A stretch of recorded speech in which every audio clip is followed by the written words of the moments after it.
Começamos então falando do dia 31 de março de 1964, né? Houve ali a intervenção dos militares para evitar que o Brasil caísse na mão de uma ditadura comunista, a ditadura do proletariado. Os militares chegaram e resolveram a questão. Foi um contragolpe, digamos assim, né? E a gente lembra na semana passada, quem acompanhou a votação na primeira turma do STF, vai lembrar que durante os seus votos, Flávio Dino e Carmen Lúcia conseguiram fazer uma esdrúxula comparação entre o 8 de janeiro de 2023 e 31 de março de 1964. Daí hoje a Folha de São Paulo não achou nada melhor do que fazer uma reportagem para confirmar aquela comparação esdrúxula feita pelos dois ministros do STF. O título da matéria é Golpe Militar de 64 permeou votos de julgamento que fez de Bolsonaro réu.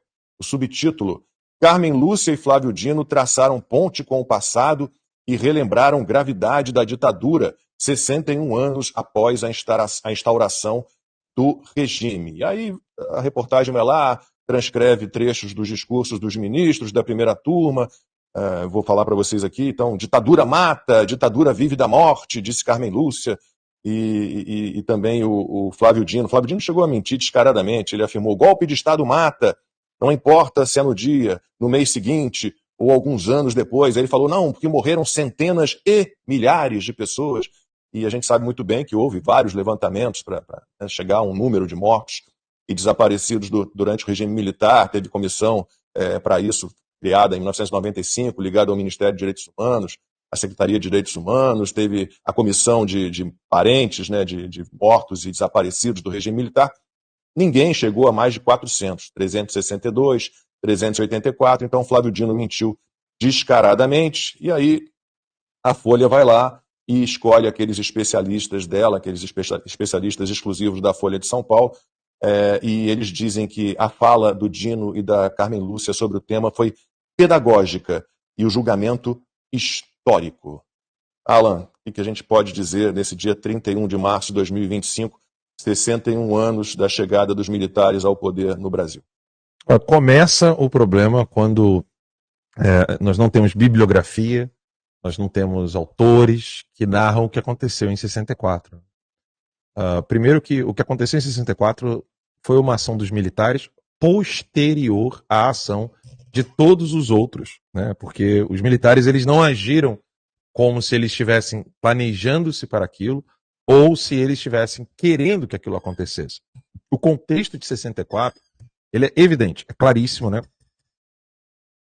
Ele é claríssimo que, primeiro, começou com o trabalho da Igreja Católica, né? O TFP, o próprio...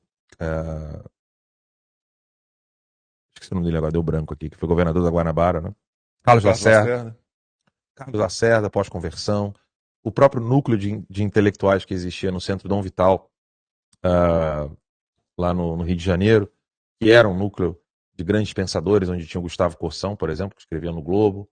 A movimentação que teve, sobretudo da TFP, sobretudo dos grupos que faziam panfletos e círculos de estudos mostrando o perigo do comunismo, isso era algo que aconteceu muito antes de 64. E antes de 64, como ação de fato, essas pessoas conscientizadas do perigo do comunismo, elas se reuniram e queriam fazer com que o Congresso Nacional, e isso é de extrema importância, o Congresso Nacional tomasse uma atitude. Assim como hoje. Hoje o cenário é, o Congresso precisa tomar uma atitude, o Congresso precisa tomar uma atitude. Na época, o Congresso tomou uma atitude e alguns militares queriam abraçar a atitude do Congresso. Foi isso exatamente o que aconteceu. Quem é que ficou meio, não sei se isso vai dar muito certo? O próprio Carlos Lacerda.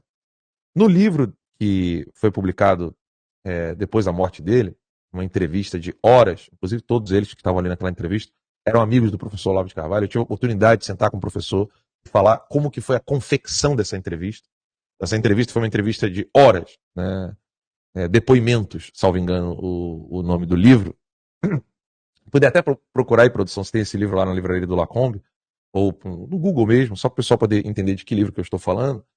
Esse livro, Depoimentos, é um livro onde o Carlos Lacerda, ele está sentado... Qual é o título, você sabe? Depoimentos, Carlos Lacerda. salvo engano, é esse. Eu não tenho nada aqui na minha mão, não estou vendo nada e eu estou citando tudo de memória. Mas esse livro, é um livro que tem a foto do Carlos Lacerda na capa. Eu acho que eu tenho esse livro. É. Vou ver aqui. E esse livro foi assim, Lacombe. Vários jornalistas queriam deixar registrado as palavras do Carlos Lacerda sobre o que ele pensava acerca dos fatos que iriam acontecer. Porque essa entrevista, ela foi depois que os militares tomaram o poder, e aí ele narra que ele foi para uma chácara entre Rio e São Paulo, não lembro se era Queluz, né, a última cidade de São Paulo, se não me engano é Queluz. Ele conta que ele foi consultado e ele falou, eu não confio nos militares. E o Carlos Lacerda solta algo que foi muito interessante, é uma peça importante na história de 64, que ele dizia que os militares, perdão, os militares toparam aceitar a proposta do Congresso porque com isso eles impediriam que o Carlos Lacerda fosse presidente. Ou seja... É o que eu tenho, esse aqui. A virtude da política. Não é esse. Não é esse. Depoimento. Esse tem na minha livraria, então depoimentos não tem, infelizmente. É que esse é dele mesmo, né? É uma coletânea de artigos. Sobre... Ele era um ótimo orador, né? Sim, ele falava muito bem. Né? Escrevia muito bem também. Esse livro aí, é esse aí, ó, Depoimento, então não é no plural. Carlos Lacerda, Depoimento. Tá aí. Esse é o livro, obrigado produção. Esse livro aqui.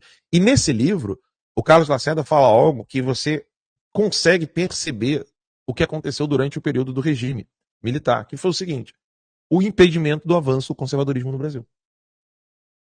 Óbvio, a gente tem que reconhecer que os militares trouxeram uma queda, uma redução drástica na criminalidade no Brasil, a vida do brasileiro estava muito bem, obrigado, mas é como o Bené Barbosa aponta, óbvio que a coisa começou lá com o Getúlio Vargas, mas o Bené aponta como inúmeras restrições de armas começaram no período do regime militar. Eu não estou falando restrição de armas para os criminosos, né? Restrição de armas para os civis. E nesse livro ele menciona a ação dos militares contra todo o movimento conservador que havia ganhado com 64. Porque 64 foi a prova de que os conservadores não estavam falando de teoria da conspiração. Ou seja, que os comunistas de fato estavam tomando o poder no Brasil. E o louro vai só para os militares, como se eles fossem o grupo que chegou e disse assim, não, agora nós precisamos tomar uma decisão contra os comunistas. Não foram eles. Não foram os militares. E isso está em detalhes no livro do Carlos Lacerda. Tanto é que Gustavo Corsão passou a ser completamente perseguido e ninguém saiu em defesa dele. Ele fica execrado, ele que era um colunista de primeira grandeza no jornal o Globo, um dos maiores escritores da história recente do Brasil, sem dúvida o maior escritor católico que o Brasil já viu foi o Gustavo Corsão. O professor Olavo mesmo falava isso.